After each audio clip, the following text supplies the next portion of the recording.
One to another. On to another. Let's do our normal session. To the dashboard. To the start training button. To the slash train slash go slash survey slash start. I wonder, what is slash survey slash? Ready for today's challenge? Challenges help your brain adapt and grow stronger. No, I'm going to throw you for a loop. As much as is possible. Oh no, you took a wrong turn.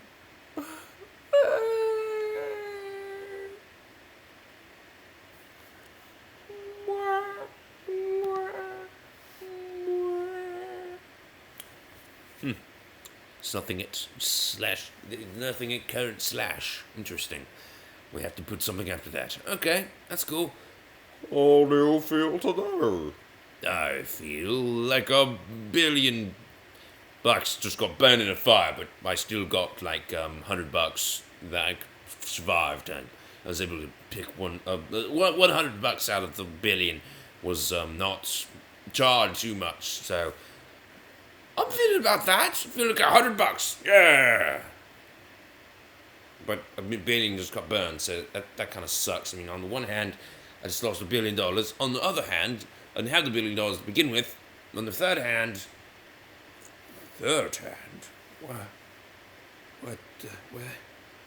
where's?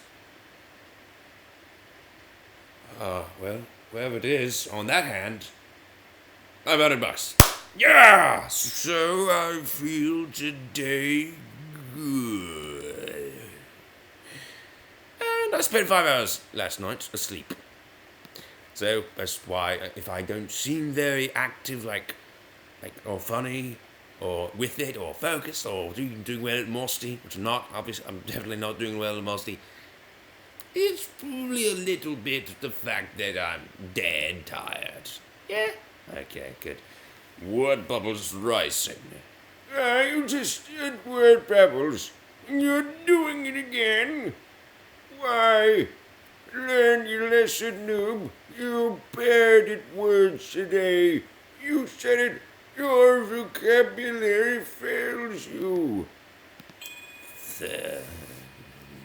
Well, we'll see. It's all about luck here anyway. We've been over this.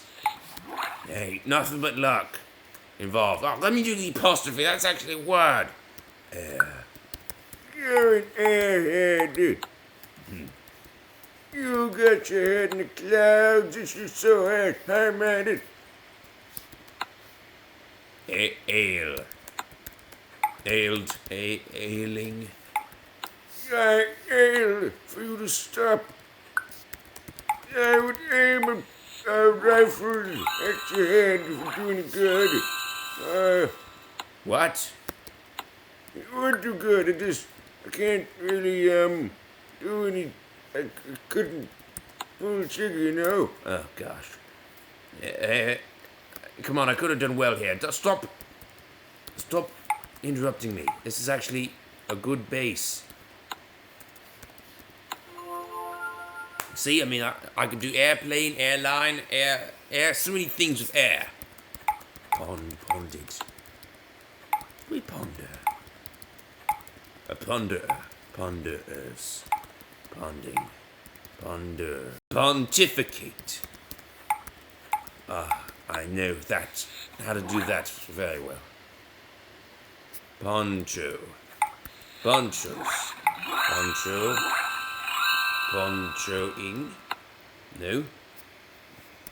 Pony. Ponies. Poke. Pokes. Pokiness. Daggone it. Potting. Bosh. Box. Bought or bull. Okay, new words. Right, potted, potes, potable. Daggone it, that's too long. Pops.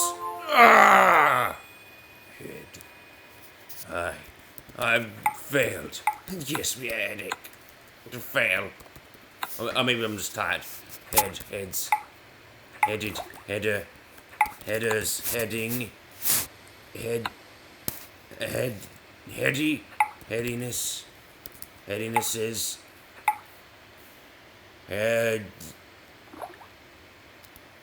Headsman. Yes! I just thought of that word. I don't really know how that's a word, but it is, yeah. Heal. I'm tired. Need koto. It heals all wounds. Heaviness. Including why not getting not enough sleep. Why not? Hearing.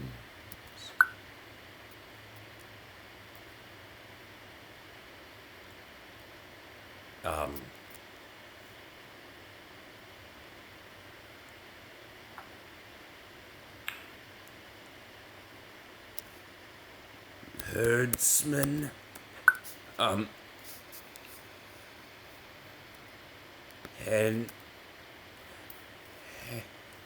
Heckling.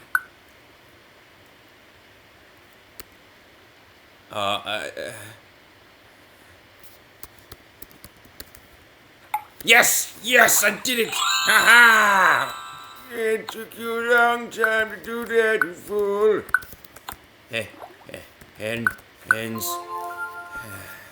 Helicopter. Right, helicopter. Heli. H-E-L-I, of course. Pinball recall. Oh, recall when I used to play that often. No longer. Now we go to speed pack whenever necessary, whenever possible. Because I have a score to beat. You're going to make any progress today, no? No, but I will continue to practice. Today will further my practice. And if I practice enough, then I will win, you know? I figure practice makes perfect. Only if you practice perfectly. Practice perfectly. Well, fortunately, as far as practicing perfectly goes, in order to get a perfect practice session, it is possible to get a perfect practice session without doing something perfectly. You know, perfect practice session could be defined as something that is something that furthers our training. You know, progress that could be considered perfect. No, I'm pretty sure not. Perfect is where something is done to the fullest and most best extent. The farthest, the best, the largest, whatever. It's just the best. It could not be better. No. If you want to define perfection as it is marked by the best quality, the best, you know, if you can practice poorly, you know, learn just a little bit, practice badly, forget stuff, or perhaps learn bad things that hurt. Perhaps you could train, you know, mediocrely so that you learn a few things, but nothing really that spectacular. Perhaps you learn well, and you learn lots of good things, or you improve your skills. So whatever you're practicing for. I clicked. I did click. I promise. Well, let's go into that. That's gonna fail. Fail. See, that would be I guess mediocre section. But anyway, if you're gonna define perfection as what is best, you know, I gotta say, I like the definition of perfection from that dude who wrote The Little Prince. That dude was pretty smart, I think, or at least I mean, I don't know, never met him. I gotta say though, regardless of whatever else he might have done, because I never read The Little Prince, I don't know anything about it really. I knew it's about a prince, I think, and he's little, I guess, he's young or something. Or maybe he's just a midget, whatever. Oh, God, I can't say that. No! Oh, I shouldn't say. No. Height challenged. Oh, man, growth challenged. Something like that. Not the full. What? No. You don't look like you're sorry. I should be. Man. How did I let myself slip like that? No.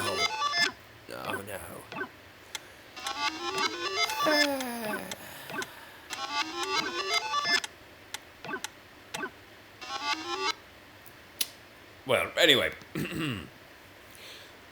Little Prince. Okay, so anyway. Prince is little and like he does some stuff and that's I think he might be like on a planet or something. He's got this rose, I think. Or did he crash in a desert once on a plane or what happened to the little I don't really know what happened. The story. Was he abducted by aliens? I don't get it. I don't know what he was. But I do know that the guy wrote that perfection is not when there's nothing more to add, but when there's nothing more left to take away, or some such. There's some such. There are different translations. He was French, you know. And I don't, now that I say it, I don't think he's the first one to have that sentiment. Now that I say it, that sounds very, very familiar. Yes, it sounds like something I heard in Civilization 4. Ooh. Yeah. And as such, pretty sure it was like something some Greek said or whatever. Yeah. Or somebody, but not the Little Prince, right? I didn't know what he would be doing in Civilization as a Civilization 4 quote. Don't know what his writing would be doing there as a quote. Right, anyway, I like that sentiment. I like this sentiment. Because that's the only way that perfection can be achieved. By humans. And if it's a human word, should it not describe something that humans can do? Yes, we want to define perfection as being something beyond humans. Because in that case, humans cannot be perfect. We cannot achieve perfection. And I suppose if you want to say nothing left to take, depending on how you want to define nothing left to take away, you could also say, as far as, let's judge something like a David by Michelangelo, perhaps, like a great work by someone else, like, great works besides that. Like, I know some, like, that are like sculptures, but it doesn't have to be sculptures. It can be plain paintings, like Starry Night. Yes, okay, good. That's one painting. That's a painting. Yes, good. By somebody. Yes, somebody painted Starry Night. I assume it's called Starry Night. I don't actually know if that's the name. Or what else is it? Actually, no, we painted this one. The Persistence of Memory by Salvador Dali. Art. We aficionado whatever word that is. Art. Connoisseur win. What? Okay. All right. Let's take either of those. Take one atom away. Is it more or less perfect now? And if it is more perfect, if it appears better, if it has been done better, then can we indeed say now that there was something to take away, and so it had not achieved perfection? Eh? Even the greatest thing ever made, not achieving perfection. An atom, taking the atom away. Does it? Now, see, here's the other part of it, though. Does that actually change any of its qualities? Does it? I mean, it changes its weight. It changes its appearance. not visibly, not necessarily visibly. Well, let's be real, not visibly at all. It changes its it changes all of its physical properties, except one. Except you will not know that it has changed at all because atoms fly off and attach to it all the time. It was not built on an atom by atom basis. There was no known way at the time to build things on an atom by atom basis. So perfection, and there was no way to take things off by atom basis. So if we can say that there was not a single chisel which would have made it better than it already was, then we can say that that perfection has been achieved, because that's the only method they have. So perfection, what is left to take away? What you can take away is only what you have the ability to take away. If you have not the ability to take away a single atom which is imperfect, then it is perfect even with that atom. We consider the atom part of a perfect creation, even if it would be better without it, but simply because it cannot be taken away. Alright, so there's some philosophy for you. It's completely pointless. We're just discussing the meaning of a word, which we could have a word which we could really split into two words, one being that state which can be nothing taken away from, grammatically rephrased to work, and it could be, and we could also do like, that thing where there's nothing more to add. Yes. I don't want to do this right now. You can probably tell. I'm a little bit agitated in my brain region. I'm a little bit sleepy. Just not enough sleep, yes. Okay. 11:20. My, what a time this is. It's getting late in the day. The sun is out. The sun shines on the earth. Well, actually, shining the earth. Yes, last night it shone on the earth. Pretty much every day and every night and every second for the last 5 billion years or so. It depends on whether you consider. It really depends on when you consider the earth to be the earth, Do you consider the earth to be the earth? From the first rock being created, from the star from which it is expelled.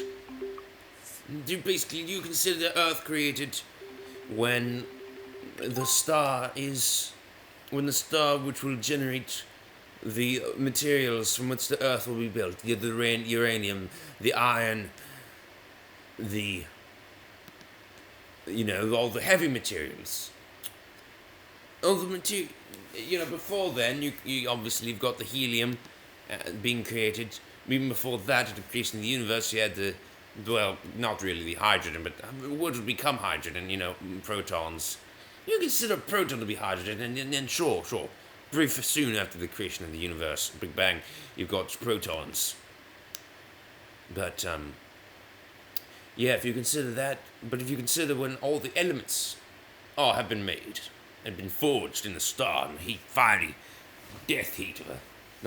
life heat, the creation heat of a dying star, death, the star in death, in supernova, creates true life of my sort. Yeah, I'm alive form. I feel alive. I'm alive. Yes. Yeah, alive. So anyway, that could have been way more billions if we consider when all the elements that would form the Earth were created. So yeah, basically we got the Big Bang, when all the matter that will form the Earth is created, all the matter and energy. The star, which, we got protons and electrons, basically all the subatomic particles that were going to form all the matter that we're made of. It has been made. We've got the time later when we got the star, which generates all the helium we're going to use, maybe? No. All the elements. Let's say all the elements now. We got matter and energy, subatomic particles. We got atoms, the elements. That is. Then we got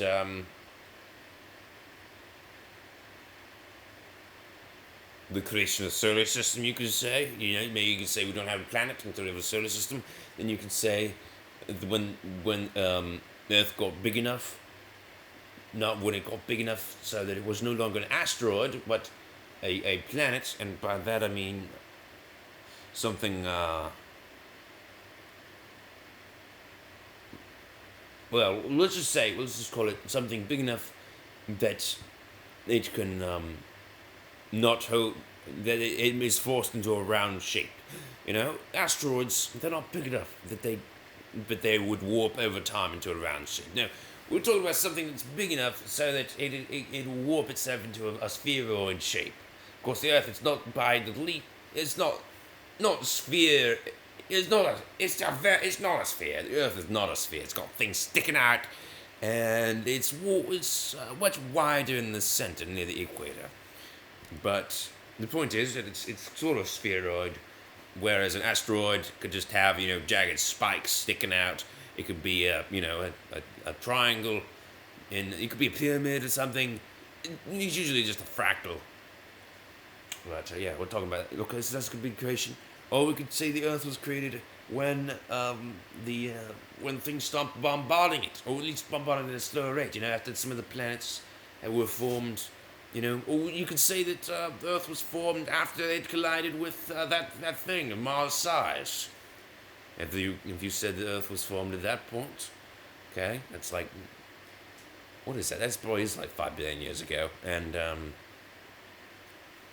but if you said the Earth was formed when it was able to support life, and indeed when it did start for supporting life, well, it's probably more like 4 billion, or maybe even more recent than that. Probably not more recent than that, but